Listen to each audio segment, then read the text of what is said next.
You're listening to the Patenting for Inventors podcast, part of the Look Legal Pods from the law firm of Nolan Hyman, the #1 source for your intellectual property, business, and entertainment law needs.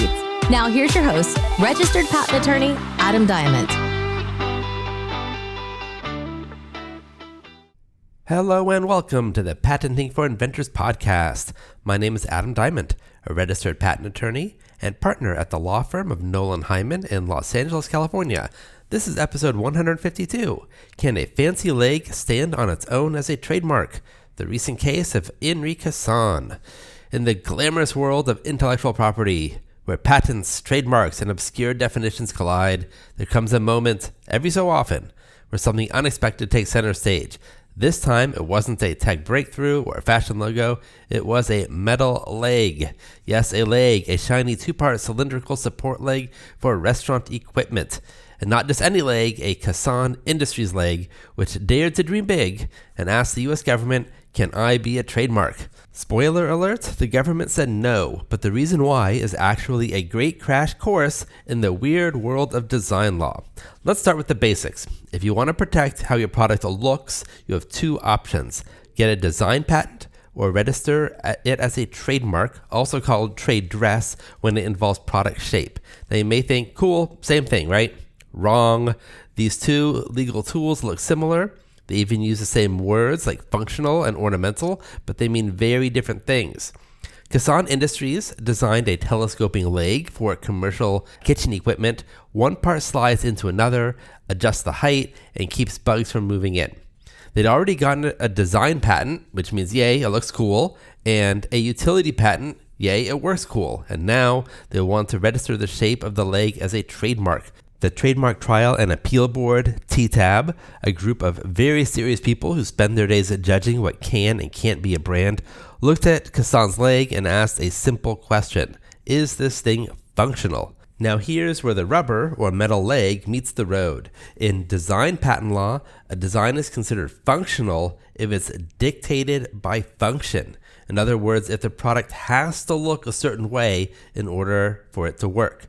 If there are other ways to design it that would work just as well, then the design might be considered ornamental and eligible for a design patent.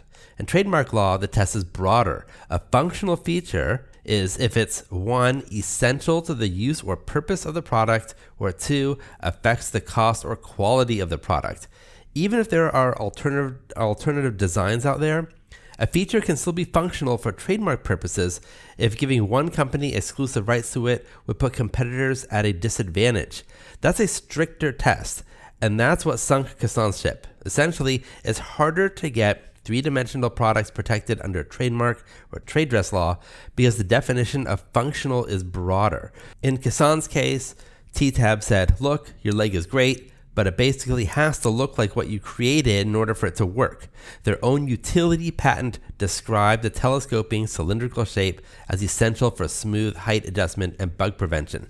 The board essentially said, this isn't ornamentation, it's engineering.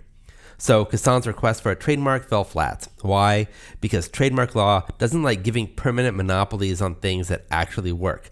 If they let that happen, you'd end up with a world where one company owns all wheel-shaped wheels or box-shaped boxes. Let me give you another example. Let's say you design a spoon that has a handle shaped like a twisting vine with a delicate leaf pattern.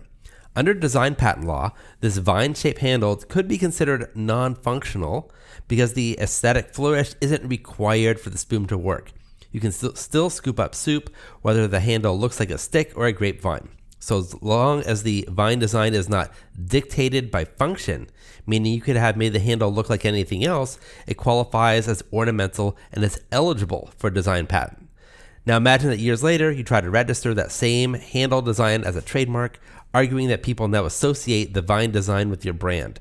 Under trademark law, a trademark examiner might say, sure, it's pretty, but that twisty shape actually gives users a better grip, or maybe it helps prevent the spoon from slipping into the pot, and that's a functional benefit. In trademark law, even aesthetic features can be considered aesthetically functional if they give the product a commercial advantage unrelated to brand identity. For example, by improving ergonomics or being the main reason someone buys the product. So even if the design is non-functional to get a design patent, it might be too functional to serve as a trademark. Now, going back to the metal leg, even if the design hadn't been functional, Kason had another hurdle. They had to prove that when people saw this leg, they thought, yes, that's a Kason leg. This is called acquired distinctiveness or secondary meaning. Kason gave the board some numbers, about 3.2 million legs over 19 years and nearly 11 million in revenue. Not bad, but they spent a total of about $35,000 over all that time on advertising this product, which comes out to a whopping $1,800 a year, which is basically a glorified lemonade stand marketing strategy. And most importantly, they didn't provide any direct evidence. No surveys, no consumer declarations, no glowing Yelp reviews saying, I knew it was a Kason from the moment I laid my eyes on that cylindrical leg. So the board wasn't impressed. All you've shown, they said, is that you sell a good product, but that doesn't mean people recognize your leg as the way they recognize the Nike swoosh, for example. So what are the big lessons in Envy Kason? 1. Don't assume a design patent guarantees trademark rights. 2. Functionality and trademark law is the fun police. It ruins everything cool that actually works. 3. If you want to turn your product's shape into a trademark, make sure it's doing less and looking more. And finally, if your whole legal strategy relies on people recognizing your leg, maybe spend more than $1,800 a year telling them about it. Because as the T-Tab made clear, just because your leg is pulling its weight doesn't mean it gets to be a brand. Sometimes a leg is just a leg, even if it's really good at standing. If you need help with your intellectual property, such as patents or trademarks, call me at 424-281-0162. And until next time, I'm Adam Diament, and keep on inventing. Thanks for listening to the Patenting for Inventors podcast. If you enjoyed the show, please kindly rate and review on your favorite podcast platform. The contents of this podcast are intended for general informational purposes only. The facts of every legal matter are unique, and the content of this podcast should not be construed as offering legal advice for your specific legal situation.